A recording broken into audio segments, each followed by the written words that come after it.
accueillir, je ne les ai pas rencontrées avant, donc je ne sais pas où elles sont dans la salle. Enfin, ils et elles, pardon. Nous avons le témoignage de... Et je suis persuadé que je vais écorcher votre nom, donc j'en suis vraiment désolé. Wanja Wajda. Wajdan. Donc, Wajdan Nassif. Qui, alors, venez sur scène. Et puis, nous avons également Yaya Akoum. Oui, oui, venez sur scène, ce sera beaucoup mieux. Oui. Et est-ce que Yaya Yakoum est également avec vous? J'avais le témoignage d'un jeune homme syrien qui... Voilà, c'est vous. D'accord. Prenez place. Et puis, vous pouvez intervenir ici ou si vous souhaitez aller au pupitre, c'est comme vous le souhaitez. Hein. Donc, pour apporter votre témoignage, on a évoqué l'Algérie, nous passons à la Syrie. Donc, quel est le message? Commençons avec vous, si vous le voulez bien. Moi, je donne le message que vous souhaitiez faire passer et le sens de votre intervention aujourd'hui. Je vous donne la parole. Ça y est bonjour. Ça y est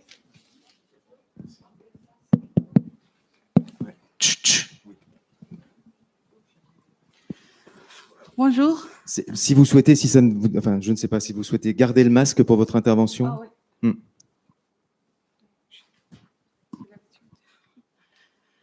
Bonjour, je m'appelle Wajdan Nassif. Je suis syrienne. J'étais arrêtée à la réunion de Hafez al-Assad, c'est l'auberge de Bachar al-Assad, à l'année 87. J'étais interrogée pendant 2 semaines et torturée. En fait,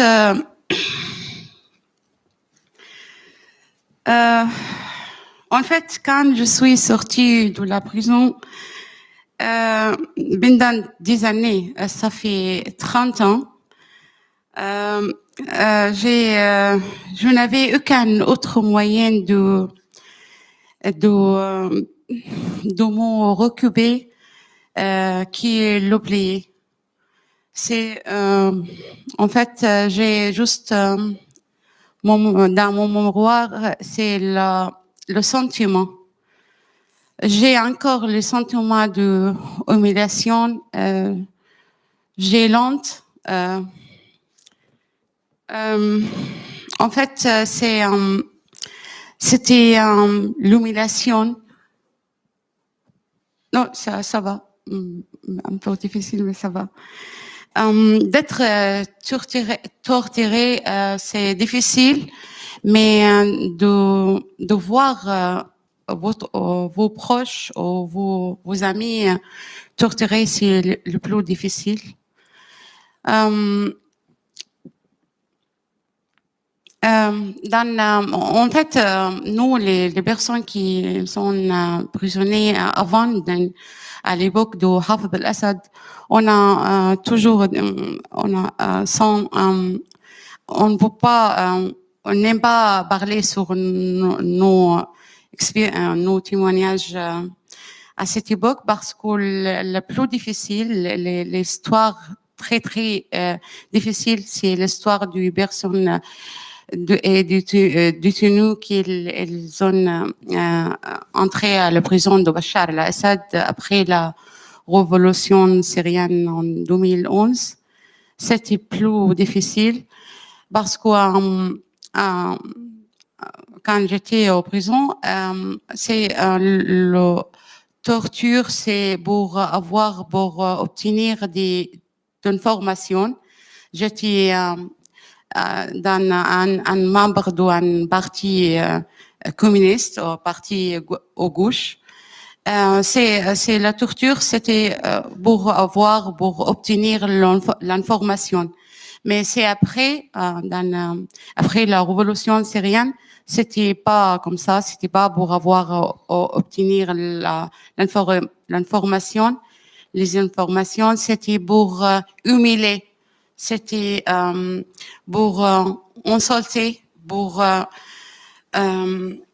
c'était vraiment mon mari. En fait, mon mari, il a été arrêté en 2013 Et elle m'a dit que c'était pas la torture, c'était pas juste dans la salle de torture. C'était aussi à la dortoir, c'est ça? À la dortoir, parce que c'était, elle restait comme 5 jours. Heureusement, elle est sortie tout de suite. 5 jours dans un dortoir de 60 mètres carrés avec 160 personnes. Ça veut dire quoi? Ça veut dire que personne ne peut pas s'asseoir. Et ils ne peuvent pas s'asseoir et à cause de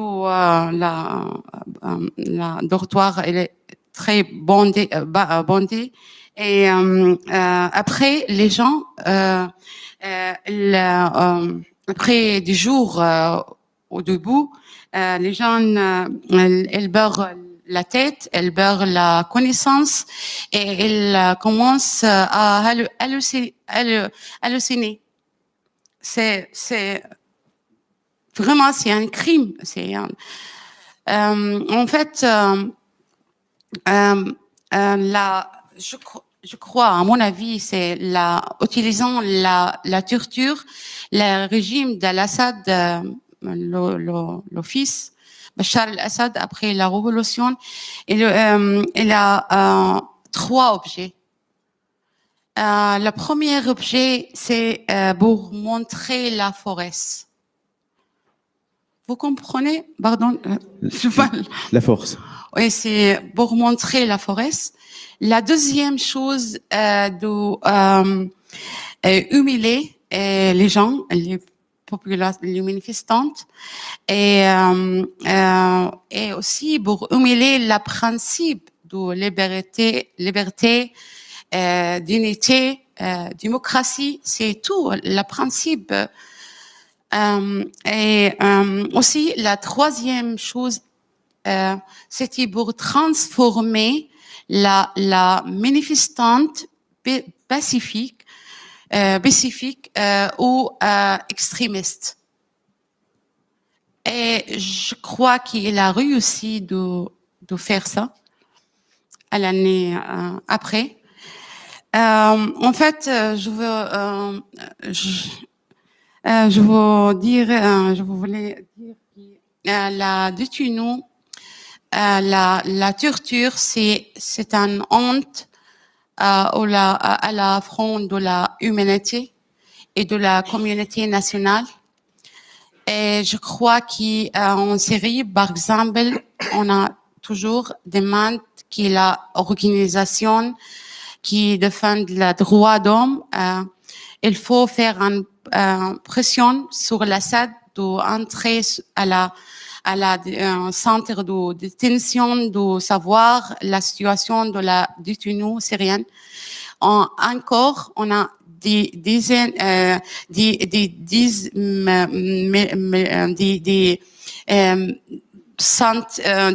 milliards ou des 10 milliards, dizaines de milliards de détenus dans la prison, la centre de Bachar al-Assad. Et on a beaucoup de personnes disparues. Par exemple, moi, j'ai des amis qui ont disparu dans le centre de détention de Bachar al-Assad. Et encore, aussi, il y a, je vais aussi, en formation, il y a environ de 15 000 personnes syriennes qui sont tuées à cause de torture. Et comme 200 entre eux, c'est des femmes et des enfants. Et à la fin, je ne sais pas, peut-être je ne suis pas, ce n'est pas possible de restaurer, de dire je suis un c'est quoi le mot? Survivor? C'est quoi? Survivante. Je ne suis pas survivant, non, on ne peut pas dire ça, parce que pour être survivant, il faut savoir que quelque chose il est changé. On a besoin avoir les criminels, on a demandé de compte, on a les victimes de torture, on ne peut pas ratamplicer sans demander de compte de criminels. C'est la accountability, comment ça veut dire ça en français? Compte. Les criminels, il est très, très important pour avoir respect. On n'a pas respect. C'est vraiment c'est une cause humaine, mais pour la Syrie en spécifique, c'est encore, on ne peut pas dire c'est passé. Oh, non, c'est pas, on ne peut pas raconter l'histoire comme c'est passé, non? C'est encore et encore en Syrie la situation. Désolée parce que je suis un peu et j'ai perdu le mot. Mais merci. Merci pour votre témoignage.